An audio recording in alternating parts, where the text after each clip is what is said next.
Knowing how to manage currency and what to do with currency when you travel is crucial. And so today I am going to share with you 10 important tips that will have you managing your currency like a pro whenever you travel abroad. So let's go ahead and get started.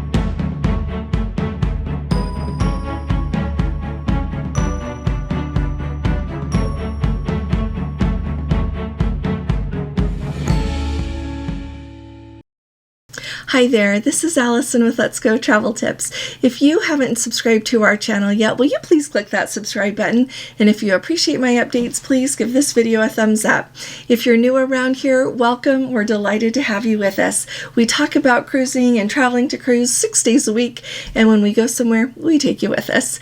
So let's start at the top talking about how we're going to manage our currency, how we're going to be prepared for what we need when we go on a cruise.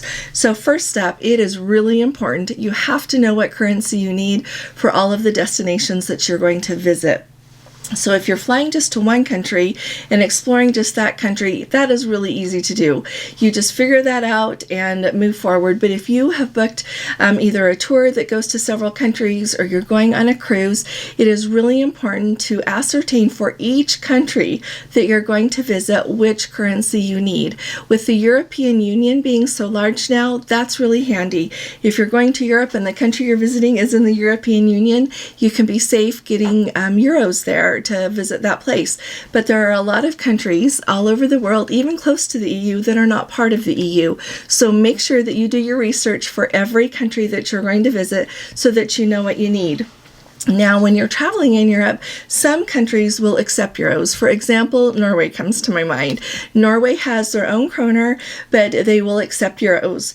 Now, you get a better exchange rate if you do it in the Norwegian crowns, or if you are just paying with cash, they will give you a better price if you pay with Norwegian currency rather than with euros. And so kind of keep that in mind, but know that some countries will take other currencies.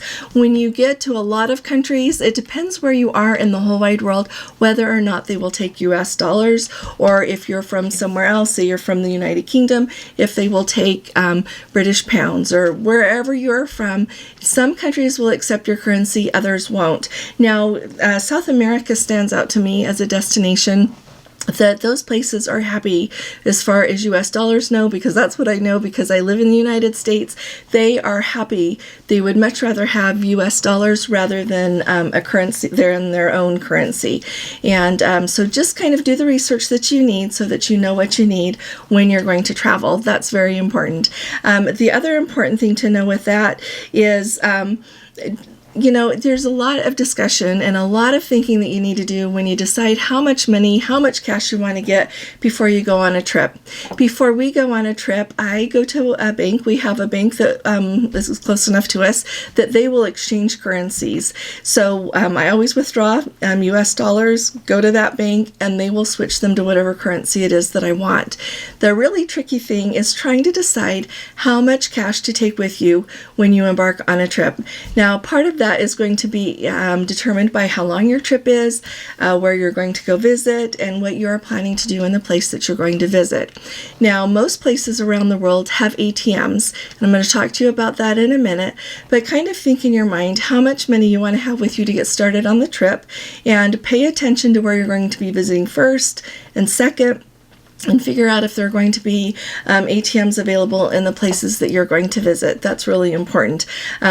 A lot of times when we go on a cruise for a few weeks, I would rather have money left over in the foreign currency at the end of the trip so that I can take it with me when I get to go back again, or in a worst case scenario, convert it back at the bank. I generally don't do that because then you're paying the conversion fee to get it from US dollars to that currency and then converting it back again. So, and then if I have a lot left towards the end of the trip, I just spend that in case instead of using my credit card. But just kind of think about that. Another important thing to think about is always take some US dollars or whatever currency is native to where you live with you, because you never know if you're going to need it. Plus, usually, you're going to fly out of the country that you live in, you're going to return to that country, you might have to have tips or something else. So take some of your own currency with you, and kind of how you live and what you think is appropriate will work. Okay, so take that with you, and take some small bills too. Don't just take all 20s or all 50s or all hundreds or whatever. Make sure you take some smaller bills like fives, things like that, so that you've got them. The next thing that it's really important to know is when you are in a foreign country and you want to go to an ATM, pay attention to what kind of ATM you are going to. Now, if you're completely out of money and you urgently need it for something, that might be hard based on where you are. But when you can, try to use the ATM at a bank. A bank ATM will give you a better exchange rate and less service fees than going to just what an ATM that is owned by another company, because there are companies, that just have ATMs and they are not a bank, and they will charge you more. The exchange rate won't be as good and the fees will be more. So whenever you can, use the ATM at a bank. And sometimes even a bank will have an ATM at another location, not just only in their bank. And so just pay attention to the ATM. The other thing that is really important is a lot of cruise ports, when you get off the ship, a lot of times there will be ATMs right there in the port, but then if you kind of look at the map before you go, you'll know where there's a bank ATM that's not too far away. So kind of just pay attention to what's available. And you know what, sometimes I have had to get money out of ATMs that were not a bank ATM, and so I'm trying to get better at planning ahead, but sometimes you just need more money. So the fourth thing that I really want you to think about, though, when you do this is when you're using your credit card, pay attention before you go. Know if the credit card that you are going to use charges a fee every time you charge, because some of them will charge exchange fees. Some of them will charge fees. In addition to the exchange fees, they'll charge a service fee. So make sure that you get a credit card that is really favorable with what they charge, or that they don't charge you any. That's really important. Another important thing to know is that when you're using your credit card to pay for something, make sure that they are going to say, oh, do you want to convert your charge into US dollars? No. You want it to be in the local currency. You'll get a more favorable rate if you just leave it in the local currency. So don't do that. The other thing that sticks out in my mind about that is same thing when you're at the ATM. At the ATM, they'll say, do you want your charge to be, in euros or whatever the currency is that you're at, or do you want it to be in US dollars? Do you want it to be in that local currency? And there's also a thing called dynamic currency conversion, and decline that because that costs a lot more than just the regular conversion rate. So remember, if they offer you, they usually call it DCC, dynamic currency conversion, decline that when you want to do that as well. If you need money, you will notice when you land in a foreign country that they'll have ATMs in the airport, and they will also have those little desks set up for foreign currency exchange. Those generally cost more than the ATMs do, and the same if you go to the guest services desk on a cruise ship and exchange your currency there. If they offer that service, a lot of times the exchange rate is not as good, so only do those two things if you're kind of in an emergency and you really need money now. The other thing before you go, make sure you know the tipping culture for the country you're going to visit, because some countries, here in the United States, we tip at dinner, at a mealtime, we tip people that help with our bags, we tip people that go out of their way for us and do things like that. Not all countries are like that. There are different ways. Some countries actually have that service fee built in to how much they're charging you for your dinner. And so make sure that you know what is going on so that you do what is appropriate for the place that you're visiting. The other thing to know when you think about tipping is, in some cultures, you're going to want to tip your waiter, like at dinner, for example, with cash, even if you're paying with your credit card. So kind of read and be up to date on how that works. Always have some cash with you. Like I said, I always get some to take with me, because some places don't take credit cards. Some places don't want you to charge something if it's under a certain amount of money. They don't want to charge that much. And so if you're going to be just buying little things, or just eating a little bit somewhere, some eating places don't take credit cards, so you do want to have cash with you. Before you go somewhere, make sure that you let the bank know and your credit card company that you are going to be traveling.